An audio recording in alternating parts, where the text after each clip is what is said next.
Recordar a nuestros maestros, un programa para reflexionar problemas de nuestro tiempo a la luz de los grandes pensadores.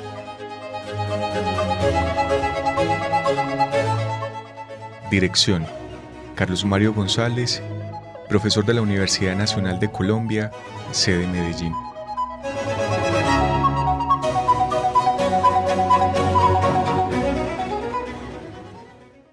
Un cordial saludo a los oyentes del programa Recordar a nuestros maestros que nos aprestamos a iniciar.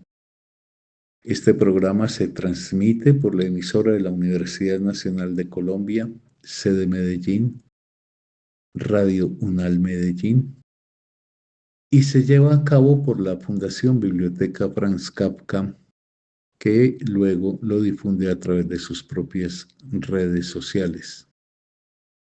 Agradecimientos a Jorgito Benjumea por su compañía y por su apoyo en la edición del programa. En el día de hoy voy a proseguir haciendo esta brevísima reseña que me he propuesto sobre el conjunto de En busca del tiempo perdido. Espero terminar hoy este muy rápido paso por lo que son las partes constituyentes de esta gran novela, siempre con el ánimo de tratar de concitar en ustedes el deseo de aproximarse por cuenta propia, con todos los términos que he formulado de paciencia, reflexión, detenimiento, a esta obra que es insignia de la humanidad y obra de una gran profundidad. Vamos entonces a proseguir con esta pequeña radiografía de lo que es la composición de la obra magna de Marcel Proust.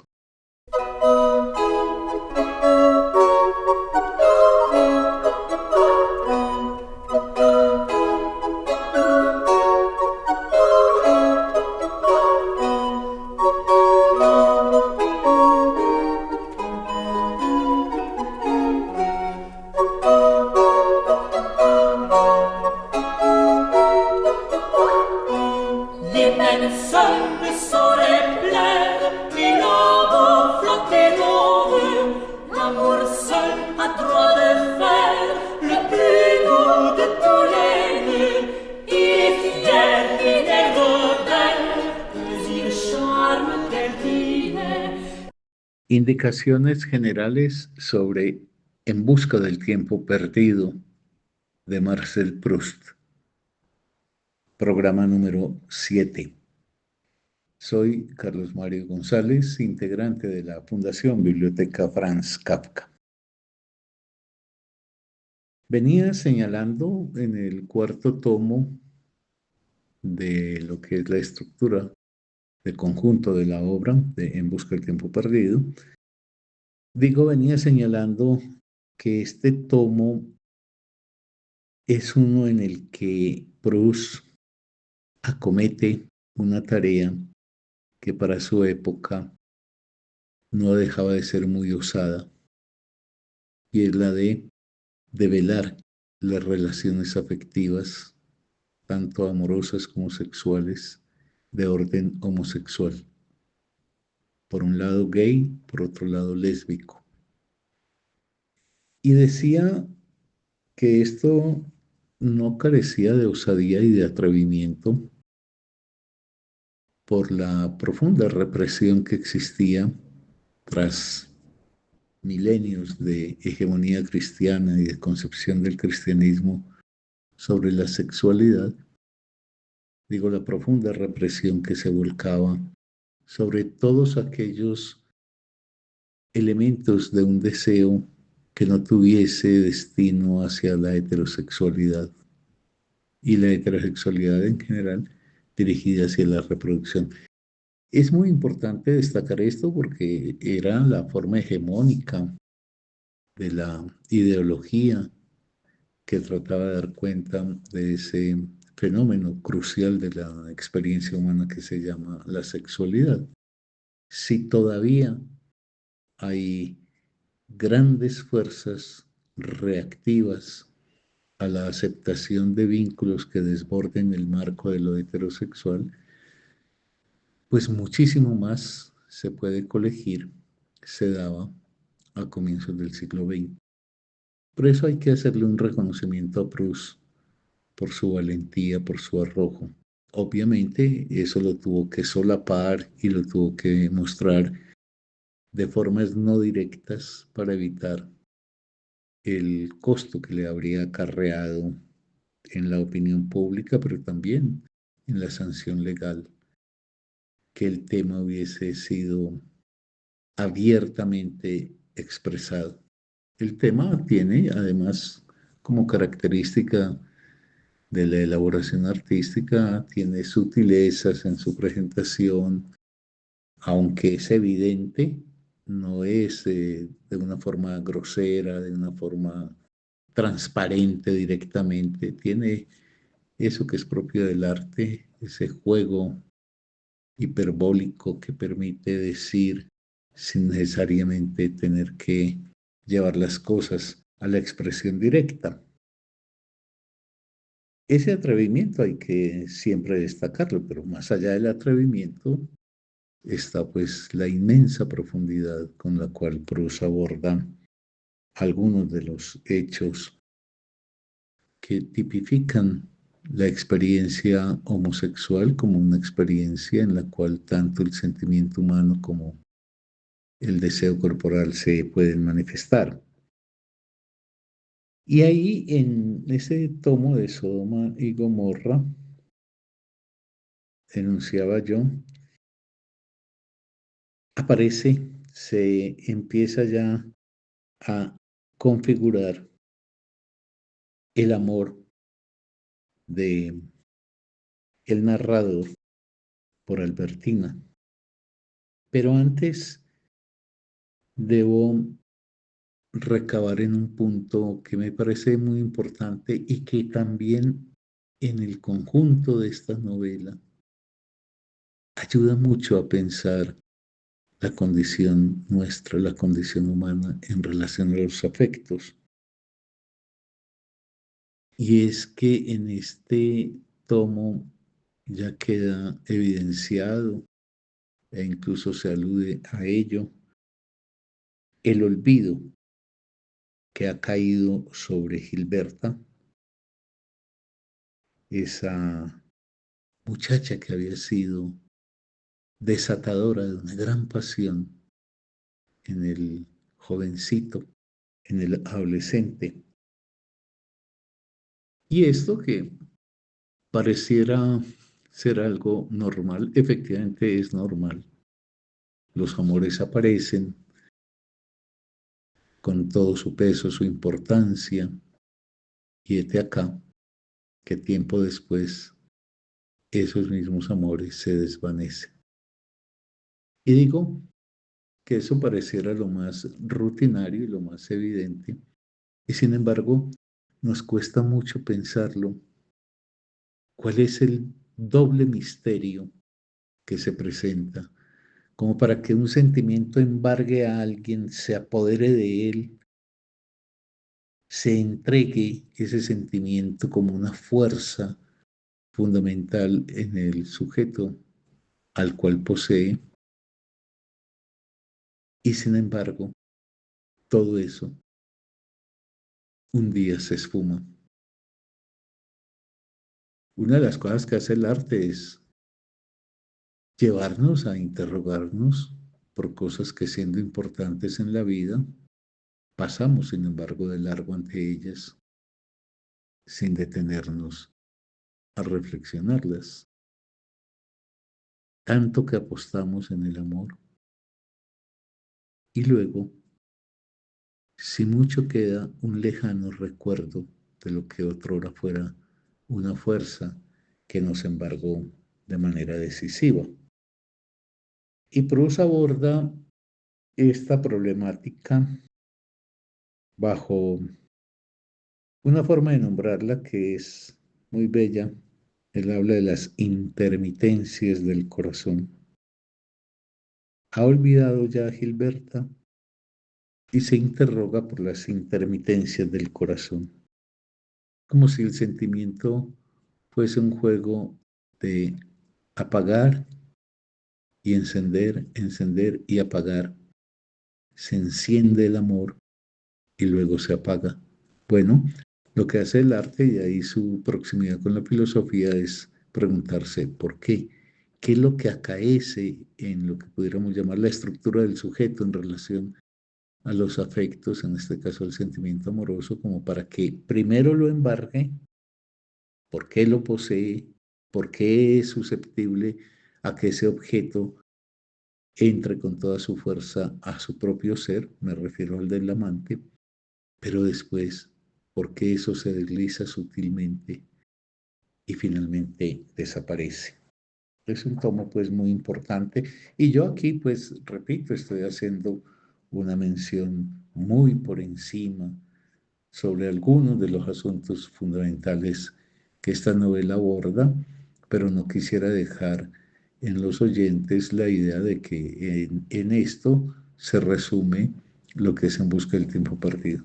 Es simplemente un intento de llevarles algunas piezas claves que con toda seguridad les anticipará muchas otras que no está en la posibilidad de una brevísima reseña como la que hago de ser presentada.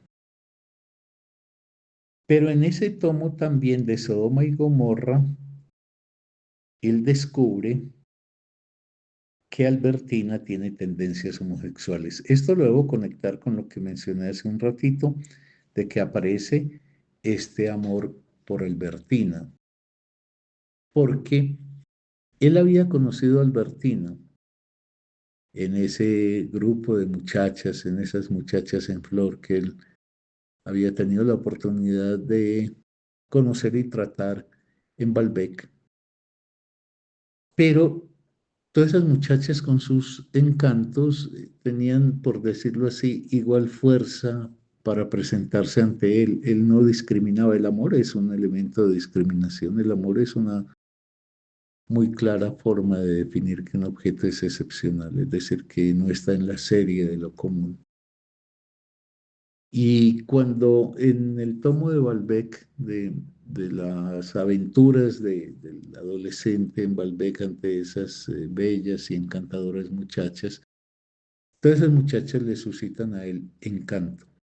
Es el encanto, el fervor que emerge en el joven adolescente y que está muy vinculado con la sensualidad, con el encanto, la gracia que le producen esas muchachas. Pero él no hace una discriminación, por eso la presencia de Albertina en un principio no está marcada por una relación particularmente llamada a caracterizarse como amor. Hay más bien una sensualidad y de hecho lo que se va a desenvolver inicialmente entre ellos son encuentros de orden sensual, gratificantes para ambos, pero sin que la marca del amor haga presencia. Pero resulta, y esto es muy característico de la concepción que tiene Proust sobre el amor, y que en mi opinión a veces lo lleva a considerar que sería una lógica inexorable de la experiencia amorosa, y es que cuando el objeto sobre el cual está apoyado el deseo, por ejemplo, en la forma sensual en que se apoyaba la inclinación del narrador por Albertina, cuando el objeto amenaza con deslizarse, con perderse, inmediatamente se activa un deseo de posesión que se vuelve una verdadera pasión amorosa.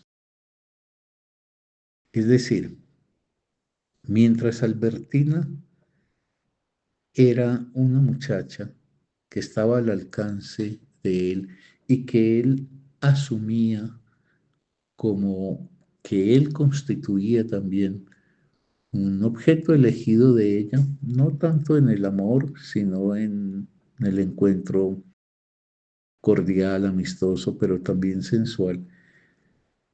basta que aparezca que hay un tercero en juego que amenaza con retirar o no amenaza, efectivamente retira a aquel que ha sido dador de los placeres en el encuentro con él, para que en el sujeto se active de inmediato un anhelo de alcanzar ese objeto que se le desliza, que se le va de las manos, y ahí se articularía una gran pasión amorosa. Digo, eso es muy característico en Proust. En Proust hay concepciones del amor que son muy importantes, muy profundas y verdaderas, en el sentido de que efectivamente las cosas acaecen así, pero que no son de un orden universal. No necesariamente el amor se activa en un sujeto porque se da por perdido lo que antes se daba por propio. Ese es un mecanismo. Pero al amor como pasión se puede llegar por muchos caminos. El camino que Proust en general desarrolla En busca del tiempo perdido es que uno se enamora apasionadamente de un objeto que, habiendo imaginado que era propio, de pronto aparece amenazado por la presencia de un tercero. Por eso en Proust va a ser tan importante el tema de los celos. Pero digo, siendo eso cierto, en mi opinión, ese es un camino efectivo por el cual se puede desatar la pasión amorosa, como evidentemente se muestra en las páginas de En busca del tiempo perdido. Siendo eso así, no es, sin embargo, universal. Y hay ahí algunas cosas que ameritan siempre una discrepancia con respecto a Proust, y es donde él quisiera presentar que el amor es siempre lo que se pone en juego a partir de una amenaza sobre el objeto hacia el cual se dirige nuestro deseo. Entonces, él descubre que Albertina tiene tendencias homosexuales y esa muchacha que había estado en paz en su ser, en el ser pues del narrador, de pronto, ante el hecho de que ella tenga inclinaciones que la dirigen a otro lugar distinto al narrador, mejor dicho, que el goce de ella es deparado por otro, en este caso por otra, inmediatamente dispara el amor en él.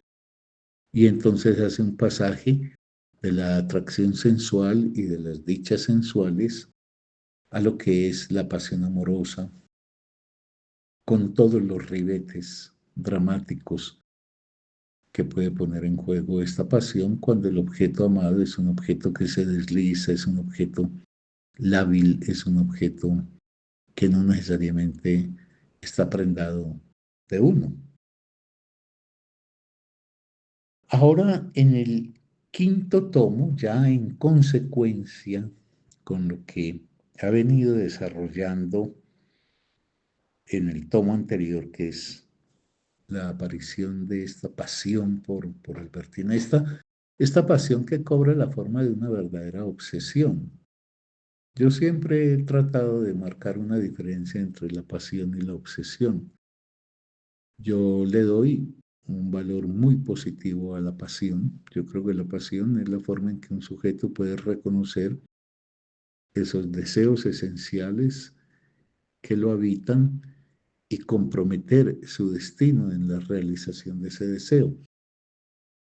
Por eso tal vez sería siempre conveniente examinar un concepto como el de felicidad, no en relación a la satisfacción, sino en relación a la existencia de un deseo que es el que marca la tendencia vital del individuo y cuya búsqueda y realización depararían una forma de goce que podríamos llamar pues felicidad.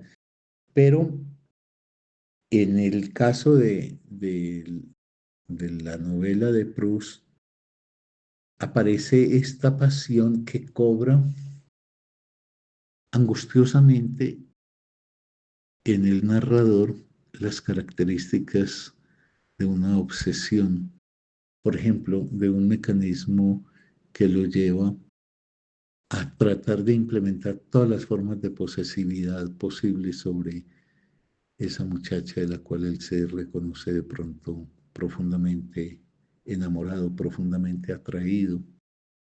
Y yo la diferencia que he establecido entre pasión y obsesión es que la obsesión es una compulsión a la repetición. La obsesión es un mecanismo en función del aseguramiento, mientras la pasión es una apertura creadora. Por eso en la pasión hay siempre un elemento concerniente al riesgo.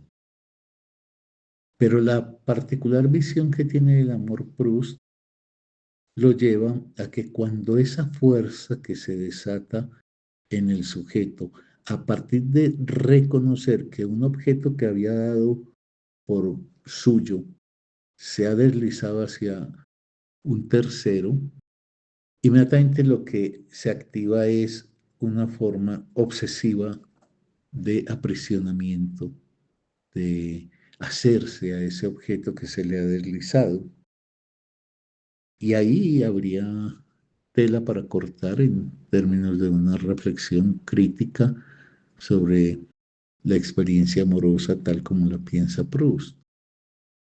Porque es cierto que, que el sentir un profundo y un muy intenso amor por alguien puede cobrar la forma de aprisionar a ese alguien. Fíjense que este tomo se llama La prisionera, el tomo del que estoy hablando. Entonces, recapitulo, alguien puede sentir que un objeto le es fundamental y entonces tender como mecanismo de aproximación al objeto todas las redes de atrapamiento del mismo.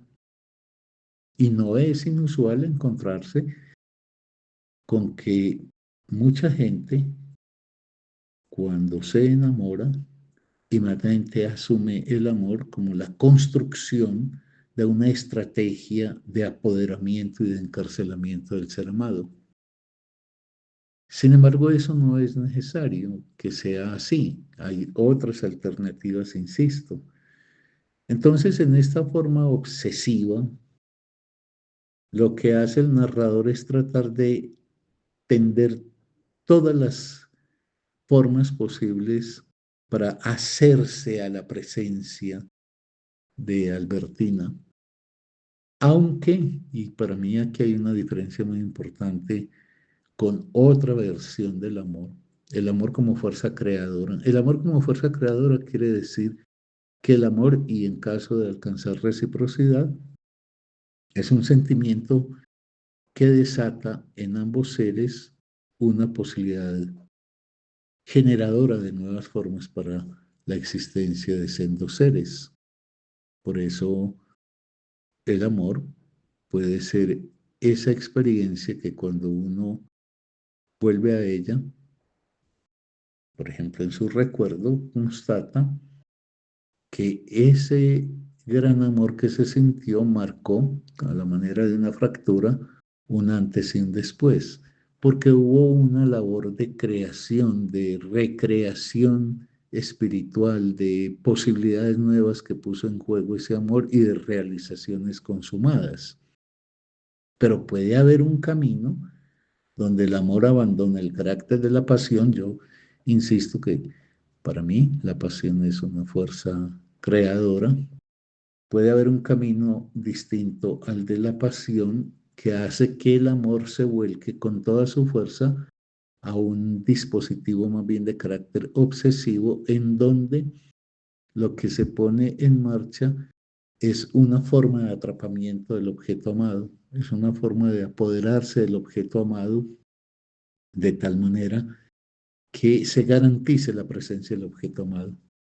No se seduce al objeto amado por lo que la misma relación depara de enriquecedor para él y de enriquecedor para el amante, sino que angustiosamente se intenta atrapar al ser a quien se ama. Y por eso decía que Eso lo que denota también es la presencia que va a tener en la reflexión de Proust el fenómeno de los celos. Y los celos, que son un sentimiento, voy a repetir una famosa frase de Proust al respecto de ellos, él dice que los celos son la sombra del amor, cosa que en líneas generales yo comparto. Y obviamente si se ama a alguien y estoy entendiendo que ese alguien en tanto objeto de amor apasionado es un ser excepcional, no es un ser rutinario, no es un ser común y corriente, es un ser que tiene unas características especiales que ponen en juego fuerzas de lo más íntimo de uno como ser, digo, es obvio que cuando aparece un ser con esas características, la posibilidad de perderlo, pues genera siempre angustia. Porque es que el amor es curiosamente un sentimiento que simultáneamente nos desata grandes fuerzas y al mismo tiempo nos hace frágiles y débiles.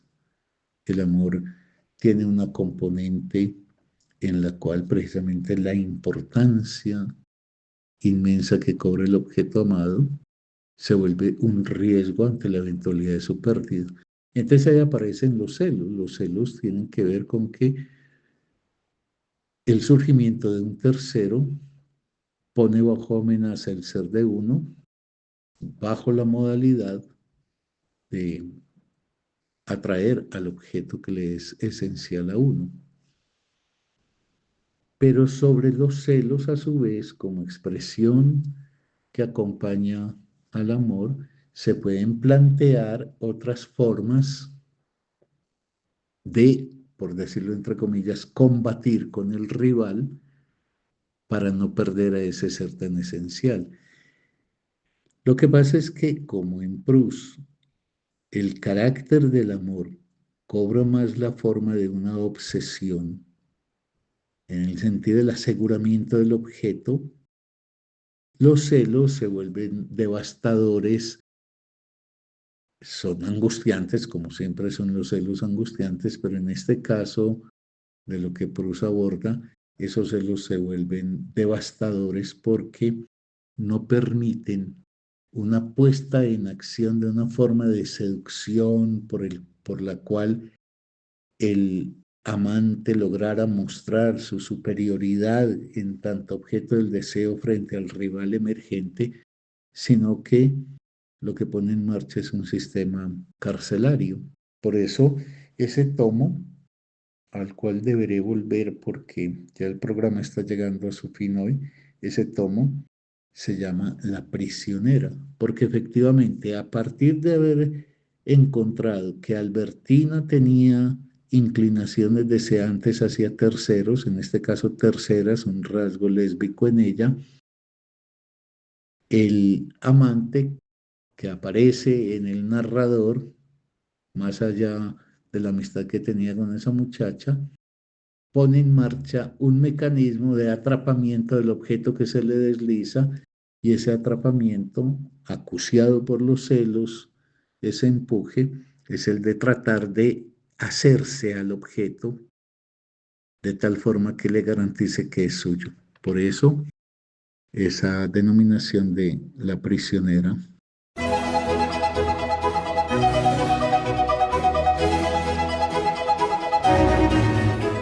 Recordar a nuestros maestros, un programa para reflexionar problemas de nuestro tiempo a la luz de los grandes pensadores.